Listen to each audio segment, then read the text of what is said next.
জয় দিয়েই Durand cup অভিযান শুরু করলো মোহনবাগান সুপার জায়ান্টস।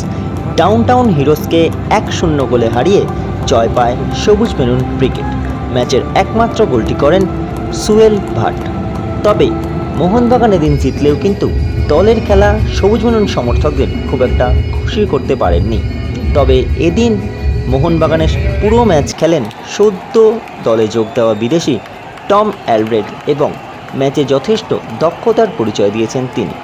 ম্যাচের পর কি বললেন কোচ বাস্তব রায় শুনে নেব।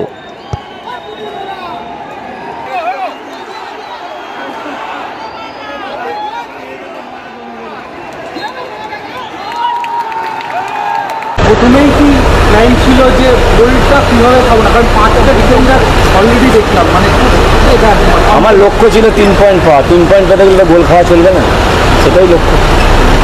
বাচ্চাদের 11 জন মেন বক্সবোলার এবং মাত্র 4 জন সাবস্টিটিউট ফাস্ট-বোলার নামানো সম্ভব হলো। সেটা কি মানে কী জন্য আর পুরো কোটা সম্পূর্ণ করা গেল? আমি যদি XYZ আরও 4টে প্লেয়ার রাখতাম তাহলে আমার Jimmy McLaren, Manvir, Liston, Dimi এদেরকে আমি রেজিস্ট্রেশন করাতে পারতাম না। এটা টুর্নামেন্টের রুলস। আমি সাবস্টিটিউট নেই, তা প্রি-সিজন টুর্নামেন্টে যদি একটু বেশি রেজিস্ট্রেশন থাকতো তাহলে আর এই সমস্যাটা হতো না। বলা কিছু নেই, ওর কমিটমেন্ট, ওর ডেডিকেশন। আমি এক্সপেক্ট করিনি ও পুরো ম্যাচটা খেলবে, বাট আমি বসাতে চেয়েছিলাম, ও বসতে চাইনি।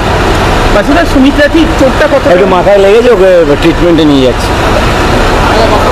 ওকে পাওয়া যাবে কী করে বলি এখন। আর নেক্সট ম্যাচ আমার 7 তারিখ।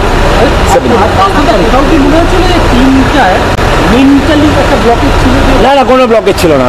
তোমরা ব্লকেজ বানিয়ে দিয়েছো। ব্লকেজ কিসের আছে? হার জিত খেলায় আছে, আজকে জিতেছে ঠিক আছে।